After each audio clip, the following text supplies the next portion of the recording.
Today I am going to be talking about my experience with the Hunger Games trilogy and my thoughts on it, as I just read it in full for the first time this year. By the way, this video will contain spoilers for basically the whole trilogy, and I won't be going over the prequel. I will be making a separate video on that, more on that later. But I'll mention things that happen later on in the series, not just in book 1 or book 2, so if you haven't read them all, I maybe wouldn't recommend watching this. So, to start with the explanation of my experience with this series, I technically had read some of the first book before this year, and now I'll go into that in more detail. So, The Hunger Games is extremely popular, and it used to just be something I'd hear about. I was a bit young for it when the books and movies first came out, so I wasn't reading or watching it at the very beginning, in the late 2000s and early 2010s. The first time I tried reading it was when I was 15. A copy of the first book was at the library, and I don't think I had really been planning on reading it before, but I guess I saw it and decided that I wanted to try reading it. I didn't finish reading it then. I think I didn't get to the actual Hunger Games portion of it, but that didn't mean that I didn't enjoy it or that it wasn't good. I think I just wasn't into reading it at the time for a few reasons. One, because I was probably reading other books at the same time and maybe just dropped that one because I felt like it was too many. And maybe I just wasn't feeling it based on however I was feeling in my life at the time. Maybe there were other things going on. So basically back then I had only read the first few chapters of it. Perhaps it wasn't the right time yet for me to read it. I think that happens sometimes. You may try to read a book, and it's not that you don't like it or that it's not good, it's just that the circumstances in your life at the time just don't work out with what you're trying to read, and that's okay. I also think that I've developed more patience with reading since then, so at the time, it may have not been as easy for me to get through it and read it and get to a point that I would feel was interesting, but now I'm better with that. I think that my reading stamina has definitely gotten better. However, in the years after that, I thought here and there about giving the series another try. About 2 years after I first tried reading it, my English class in school during my last year of high school was reading the book. We had printed out papers of the books, and we listened to an audiobook of it. We would study vocabulary words from it and take quizzes on each chapter. We did get through the whole book throughout the school year, but that doesn't mean that I took in every word and had paid attention to it all. We just listened to the audiobook. We weren't assigned to read it on our own or anything like that. I prefer to read at my own pace and on my own, and I often get distracted and have to read something more than once. So having it that way in school where we just listened to the book in audiobook form was not really a way for me to read it all, but I did gather some of the things that happened in it. I guess maybe it was more of casual listening for me at the time, and I was probably daydreaming and thinking about something else during a lot of it. So while I do think that listening to audiobooks absolutely counts as reading, I wouldn't really say that I read the whole thing back then because I didn't. I'm sure there was a lot of it that I missed. I didn't get it all in. We did watch the movie afterwards, and I think I did a pretty good job at paying attention to it. I want to watch it again sometime though. I've only seen it then. And I haven't watched any of the other movies yet, but I definitely want to. I've heard they're pretty good adaptations, and especially after reading the books, I'm excited to see how they were adapted. If you've watched the movies, let me know your thoughts on if you think they were good adaptations or not. Anyway, I remember around that same time in my life mentioning in a Discord server that I was in that I maybe wanted to try reading the books again and that I had been thinking about giving them another chance, and someone suggested that I do that. It wasn't until about 2 years after that, this year, that I finally did that. I had been wanting to give the series a chance again. I knew it was really popular and I heard a lot of good things about it, and since I read a lot of books, it's just considered one of the modern classics in the book world. This year I decided to do that. I had been reading a lot, I had been getting back into reading, and I knew I still wanted to read The Hunger Games. So after reading a few other books, I started reading the series, starting with the first book. Going into it, I had thought to myself, like, okay, it might take some time for it to become interesting, and that's okay. Just be patient, and then eventually it should pick up and become more interesting. But when I read it this time, I didn't feel at all that it took a while for it to become interesting. Like I said, my reading stamina had gotten better since then, and maybe it was also because from school I knew some of the things that happened later on, so I kind of knew what to expect. I knew the interesting parts that were going to happen later on. I was viewing it differently and a little more maturely. I guess the first time that I tried reading it, years ago, I think all I really knew about it was the basic concept of the Hunger Games, and it sounded interesting enough for me to pick up the book and try to read it. And so that's what I was expecting from it. So of course I wasn't thinking about all the stuff that comes before it. But when I read it this time, I realized that all that stuff was just part of the world building, the character development, and the pacing, and I think it was done well. It wasn't just like, okay, this stuff is slow right now, but it's going to pick up later. I don't think it really starts out slow at all. Yeah, I think maybe I just have more patience for reading nowadays. compared to a few years ago, that's definitely possible. And if it is the case, I'm thankful that I've improved with that. I enjoyed every part of the book, including the first few chapters of it. I felt that the first few chapters did a good job at introducing everything, from the main character and her family, as well as their situation and what life is like for them, and where they live. I've heard that a good way to write is to not info dump a bunch, especially not at the beginning, with all the aspects of the world building and the plot and all that, and instead to introduce explanations of those things as you go, as they become relevant to the story. And I think that happens a lot throughout this series, and I think it's done well. I definitely think the entirety of the Hunger Games trilogy is brilliant writing, for many reasons. So I was pretty interested and entertained from the beginning. I was pretty invested. But I would have been okay with it starting out a bit slow if it had. The point is that that's not how it went. So then I read the rest of it. Some things here and there were familiar to me, due to having listened to it in school and watching the movie.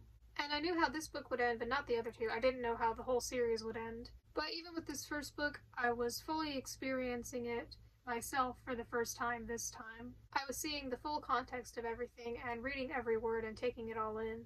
I was really enjoying the book. I thought it was really good. I thought it was a great story, great concept, great world building. I thought it was very well written, and I was super excited to read the other two books for the first time. Normally in a book review video, I'd explain what the book is about, explain the plot and characters, and all that, but this is more of a video to share my thoughts. Rather than a regular book review, I'm still considering it a review, but it's a little different, and most people on BookTube are already familiar with The Hunger Games and have read it. So this video is more for people who have already read The Hunger Games, especially because I'm going over the whole series and will be including spoilers in this video.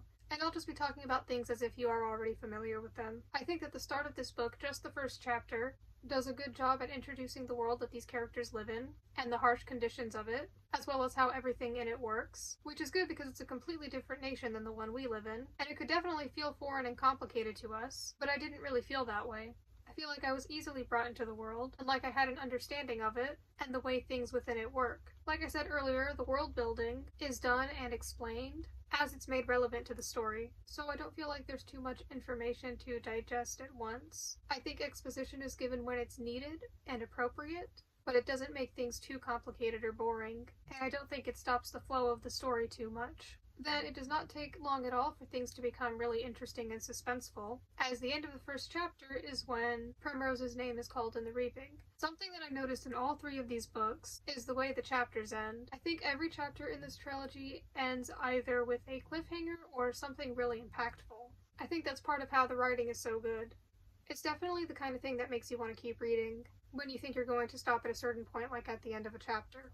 I do not read books in one sitting at all unless they're really short, and I didn't read any of these books in one sitting, but I am definitely likely to stop reading at the end of a chapter. But with all three of these books, I typically read multiple chapters of them in a day. With some books, I just try to read 1 or 2 chapters in a day, but with these books, oftentimes I would read more than one chapter at once, and multiple chapters within a day, because they were just that interesting. They were all very fun to read. I think the concept of the Hunger Games is super interesting. I've always enjoyed competition/game type things, which I guess is sort of what they are. I especially enjoy game shows and competitions where people get eliminated as the competition progresses, though typically not eliminated by death like with here.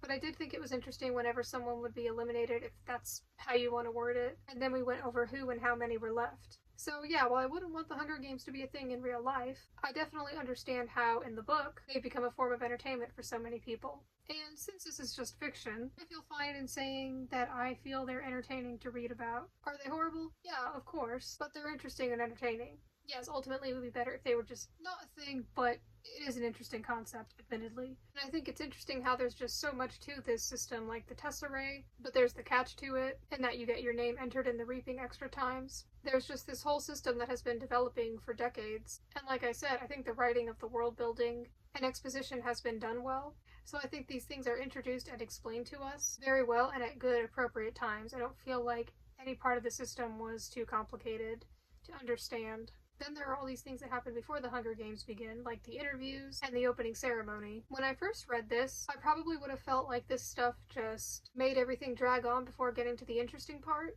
But reading it now, I think that all those things just add more depth to the story. They really build on the suspense and tension. It's also really good for introducing the characters and their dynamics.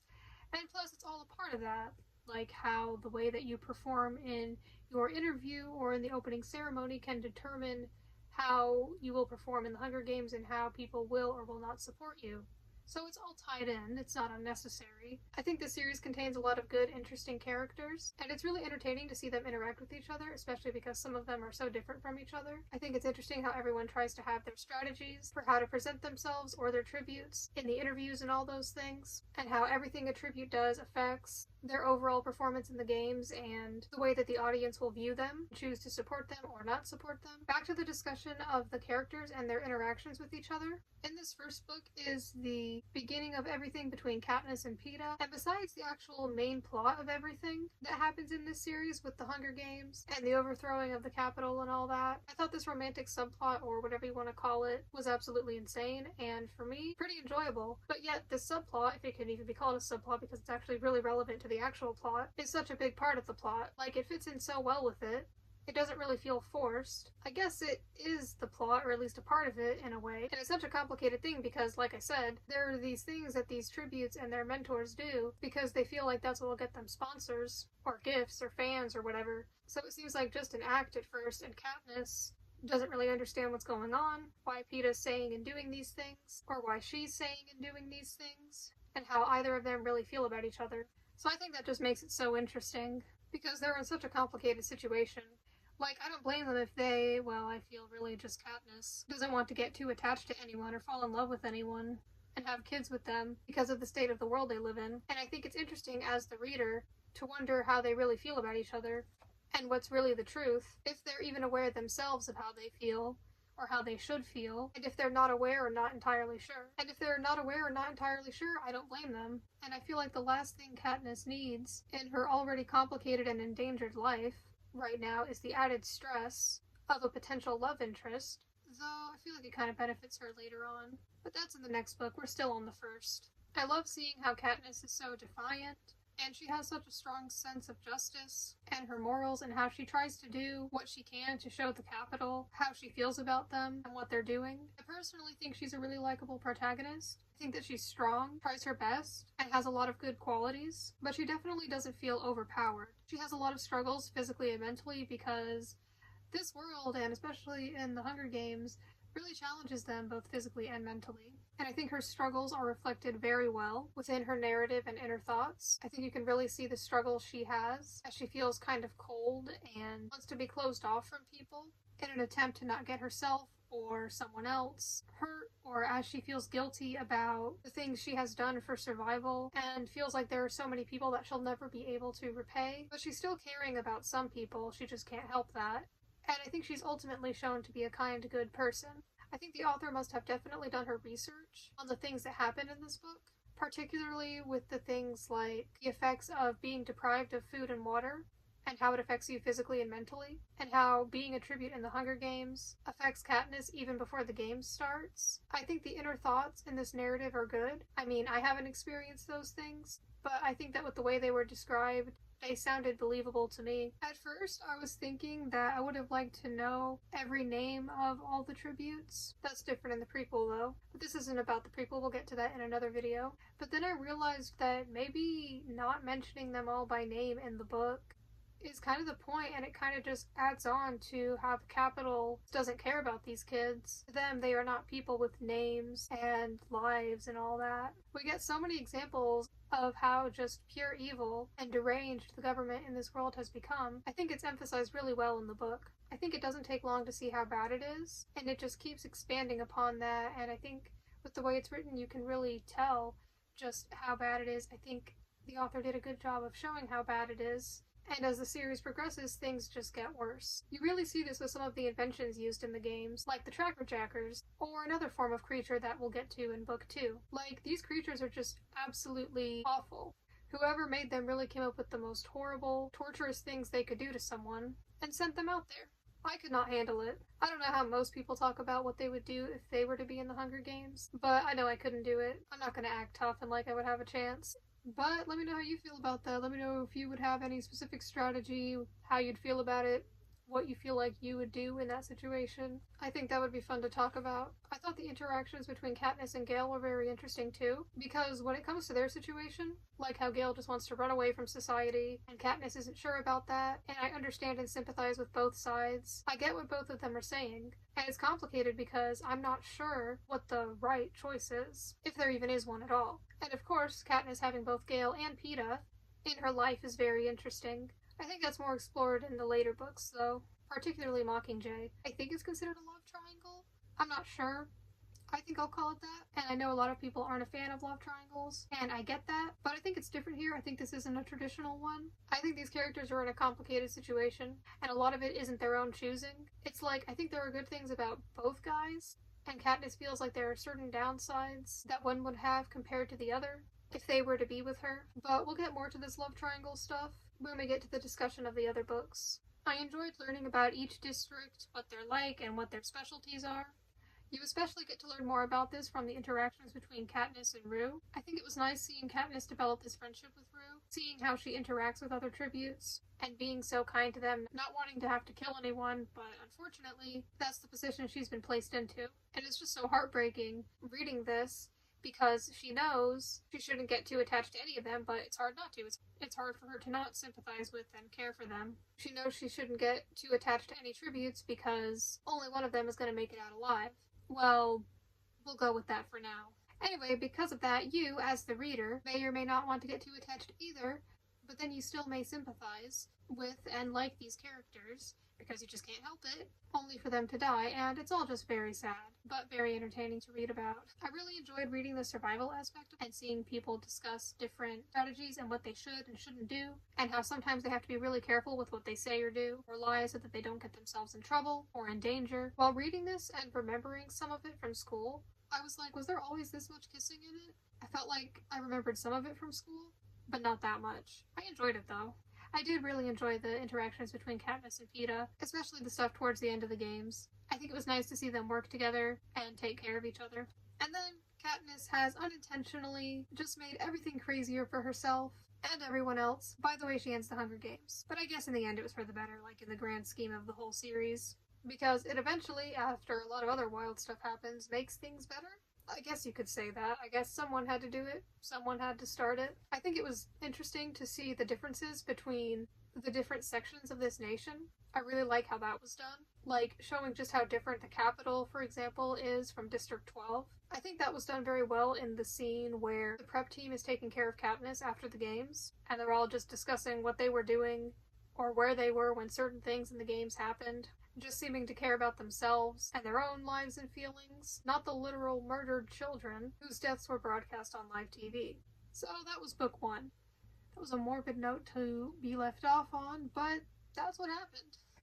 As I said before, nothing happened in this book that was new to me based on my experience with the book from school, but this year was the first time that I really took the time to read it all the way through, and I had never read or listened to parts of Catching Fire or Mockingjay before, so with those it was my complete first time exploring them, and I'll have more specific things to say about those two books, and I'll have more thoughts to share regarding how I felt reading certain parts for the first time. But yeah, I really enjoyed the first book. I thought it was very good. I thought it was a very good introduction to the series. A great start to the trilogy. I was very excited to get into the other books. Now, before I start talking about Catching Fire, I wanted to talk about the predictions I had for it and for the rest of the series, because I didn't really know a lot of what happened in it, and I didn't know how everything ended.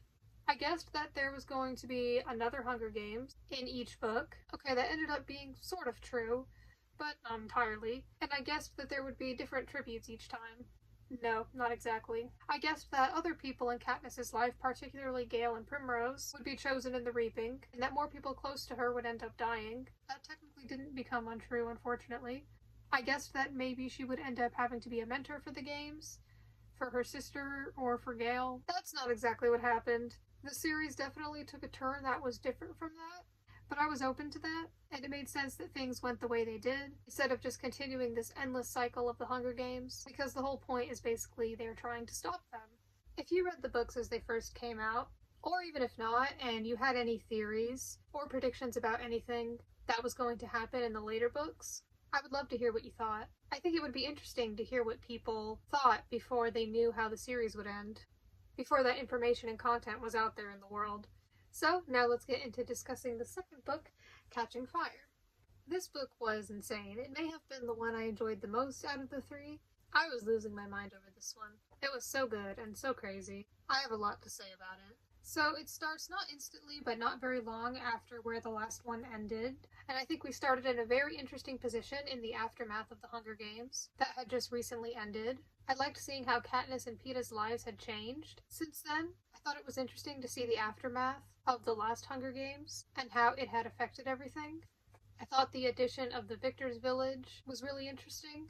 There was a lot going on, and at first there were all these different plans that Katniss was considering and switching between, and they were all crazy. I actually kind of forgot about all that before flipping through the book to make my notes for this video, because I feel like the third portion of it, the actual Hunger Games, is the main, biggest part of it. But just because the Hunger Games doesn't start until then, that doesn't mean that it's not until the third part that it gets interesting. I think it was super interesting the whole time. I was very invested. There was a lot of Katniss and Peeta interacting together in this book, and I really enjoyed that. There's all this tension after the events of the first book, and the Capitol and the things they're doing are just getting worse, and all that isn't helping with the tension. There was also stuff about Katniss and Gale, and how all this affected their relationship as well, and I guess sort of the whole love triangle thing, and I thought that was interesting.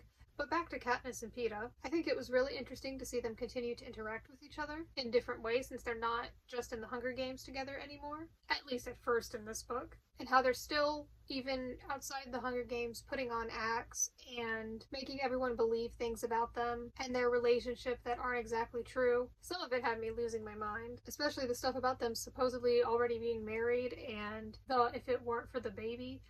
Like, one of those things was said, and then the next was just a page later, and I'm like, Peeta, you are insane. You need to calm down. I can't do this. I think once I read it, I feel like I was reminded of maybe seeing someone quoting that online before. I think maybe on a TikTok video. It was wild. I was like, this is just crazy. All the while, Katniss is still unsure of how she feels about him, if she even wants a future with a man at all, or if she'd be better with Gale, and again, I don't blame her for not knowing how to feel. I feel like now she's in an even worse situation than she was before. I think this book was when I really saw more of Peeta and his personality, and thought that he was becoming more lovable, and those feelings only grew as I read the rest of the series. He just seems so sweet, and I loved the parts about how he climbs into bed with Katniss, and holds her to soothe her while she has her nightmares. Then I learn more about Peeta as the series progresses, and I'm like, he can bake, he can paint, and he's got a great way with words. Like, I think those are all qualities that could be really attractive. And it's nice to see them have a genuine connection with each other, because sometimes in books, especially when the primary genre of the book is romance, characters don't really have like this emotional connection. They just have like this physical infatuation with each other. They just find them physically attractive, and then they get together, and it's like, okay, but do y'all know each other? Like, in this case, they do. And you see them genuinely like each other and genuinely care for each other and support each other. And I think that's very nice. I think that now should be when I say that there were a few spoilery things I knew before getting into the series, all of which I had found out accidentally, but also this series has just been a thing for over 10 years, so it would be very likely to see something on the internet or somewhere else, even if you're not even trying to see information about the Hunger Games.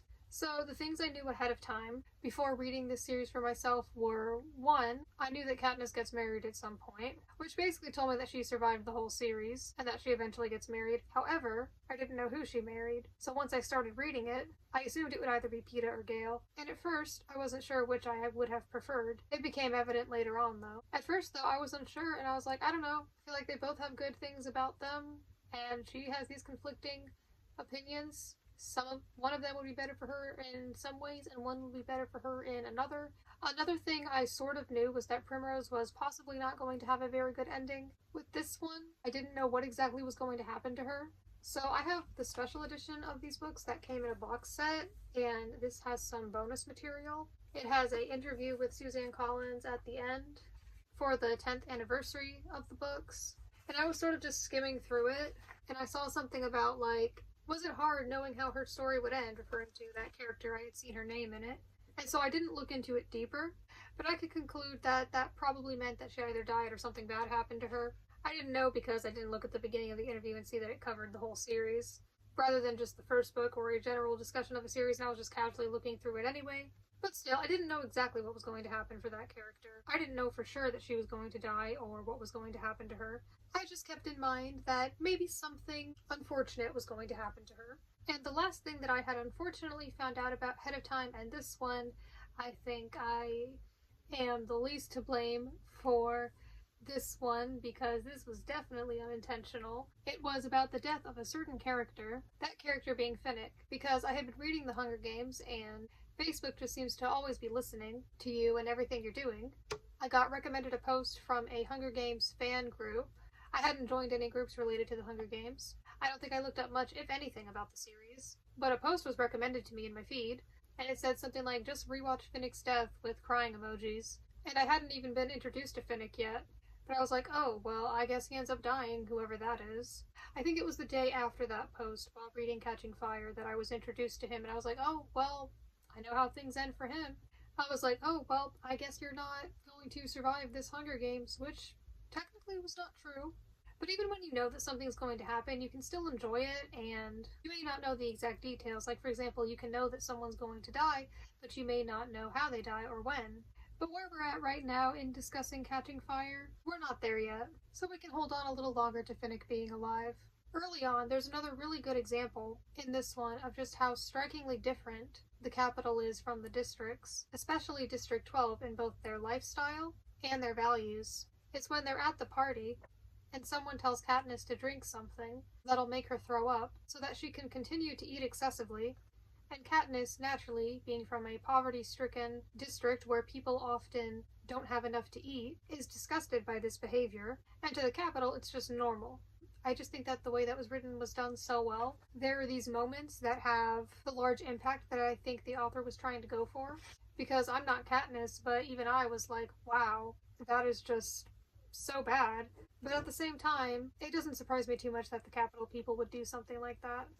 And then, just 2 pages later, there's another great, well-written example when the narrative says, I want to point out that 22 dead tributes will never recover from the games he helped create either. Just that thought and how it's never said. Just thought. And then they move on. It felt so powerful.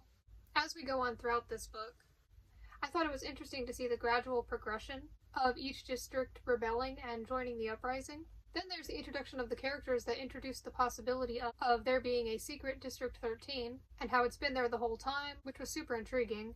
There were just so many things already going on, so much wild stuff had already happened, and then all this was revealed. There are so many questions. Now there's this whole mystery about this possible District 13 that they're trying to figure out, but I don't think it was done in a way where it felt like there was too much going on, too much to keep up with, and that the plot just kept changing and being inconsistent. I thought it was more of just, it was really exciting because there was so much going on, so many things to wonder how they're going to end up, how they're going to be resolved, and how they're going to be figured out, if they're going to be figured out. I thought it was all very interesting. Oh, and then Katniss is going to be in the Hunger Games again. Did I mention there was a lot going on?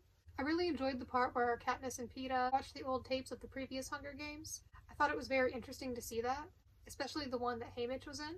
And now it's even more exciting, knowing that we'll soon get a much more in-depth look at Haymitch's Hunger Games when Sunrise on the Reaping is released in March. I really enjoyed the concept of the Hunger Games in Catching Fire and how it was different. I mean, I didn't enjoy it for the characters, I certainly wasn't happy for them, but to read it, I think it was pretty cool. It was cool to see these older, previous winners, and to have this Hunger Games basically be a messed up All-Stars version this time. And just like with the first book, I really enjoyed the actual Hunger Games portion of it. Even though it's shorter this time, it was still really fun to read. I didn't feel that it didn't become interesting until then. I was very interested in all the stuff beforehand as well. And I think it's good that the books don't just rely on the actual Hunger Games part of it. I think that the entirety of each book is good, and it doesn't just depend on that. Chapter 23, I have things to say. I was about to go to sleep after reading that chapter. Now, normally, like I've said, I don't really read books super fast or in one sitting, and that's not what happened here either. But what I mean is I am likely to just read a chapter, or a few at a time, and then stop afterwards. However, as I said earlier in this video, this whole series has a habit of the chapters ending with cliffhangers or something really impactful that really make you want to keep reading, and so you may easily just read the next chapter, or read a bunch of it at once. That absolutely happened here, in chapter 23. That was probably the best, biggest, strongest end of the chapter cliffhanger in the whole series, at least for me. Let me know if you agree on that, or if you feel it was a different part. So I read the next chapter and then went to bed. The Jabberjays are the other things I was referencing when I said that there are certain things in the Hunger Games that I would just not be able to handle myself, especially the way they're used here. It is so clever and so awful. And then eventually this book ends. I think the ending was very powerful, and the last line is pretty good. I guess I had been confused and wondering during the Hunger Games portion of it, because I was like, there's no way they'll let both Katniss and Peeta make it out the games alive again. But I think Peeta's probably going to be in the next book too, unless he won't be, so I wasn't sure what was going to happen. But I think I had maybe guessed that maybe the games wouldn't all be covered in this book and that they'd continue in the next book, or that they would be paused or just abruptly stopped for whatever reason. And yeah, that's basically what happened. Yeah, this book was a wild ride. I really enjoyed it. I think more than the first one.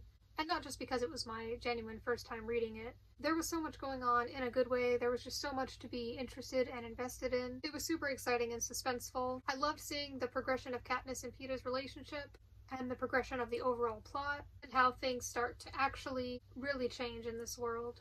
So, predictions I had going into Mockingjay. This is the end of the series. So I was thinking this is definitely where whatever happens to Finnick and Primrose ends up happening to them. This is the end.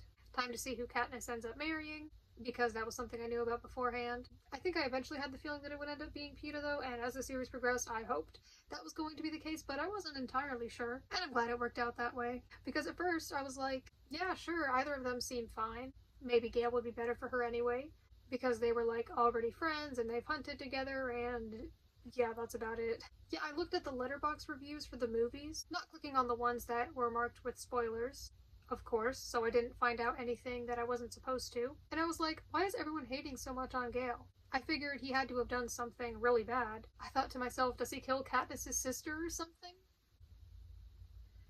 Well, I mean, I'm not entirely sure if that's what did happen. I think people have their theories. I think it wasn't something that Katniss could confirm to herself either. I don't know if the fans believe with certainty that Gale is the one responsible for that. I'm a little unsure of all that, but maybe I wasn't too wrong, that's the point. But I'm not really sure. So going into Mockingjay, I really liked how it started. You know, it didn't start right after the events of Catching Fire. There's been some time, about a month to be more specific. So at this point, Katniss has some answers as to what's going on and what has happened within the past month. But she doesn't have answers to everything, so there are still some mysteries there. And Katniss is standing in the remains of District 12, observing and describing what has now become of it. So now we know that District 13 is definitely a thing. It is up and running, people live there, there's this whole government there, and they are very technologically advanced actually. And that's where the protagonist goes. That's where a lot of this book takes place. And while I really enjoyed this book just like the other two, I think this one may have been my least favorite of them. I still thought it was very good and engaging the whole time, but the different setting of District 13 wasn't my favorite. It was super futuristic, and while it was an interesting change and I enjoyed seeing a new, different setting, it almost bordered on like a science fiction level, and I'm not super into science fiction at the moment. I don't dislike it entirely, but I guess sometimes it's just kind of boring, convoluted, and confusing, at least to me it is. I feel like in this book, however, all those aspects of the District 13 setting and technology weren't too confusing. I think they were done and described well. A lot of it is spent in the hospital as well because everyone is just so messed up after the last Hunger Games. And quite frankly, this book is just depressing. I know the Hunger Games has always sort of had this depressing, gloomy, dark overtone to it, but it's really brought home in this one. So many people die or have bad things happen to them or are just doing terribly, and so much happens, and I'm like, I just want these characters to be happy. So in this one, the revolution plan is in full effect. There's actually a whole organization with a bunch of proper equipment who can make it happen, and there is so much pressure on Katniss. I really liked the Mockingjay symbolism throughout the whole series, and how, like in the first book, it basically foreshadowed what that symbol would come to mean. I thought it was interesting how Peeta was away from Katniss during a lot of this, and how the Capitol was basically torturing him and doing all these things to him, and Katniss doesn't know all that's going on and she's trying to figure it out, and she desperately wants to know what's going on.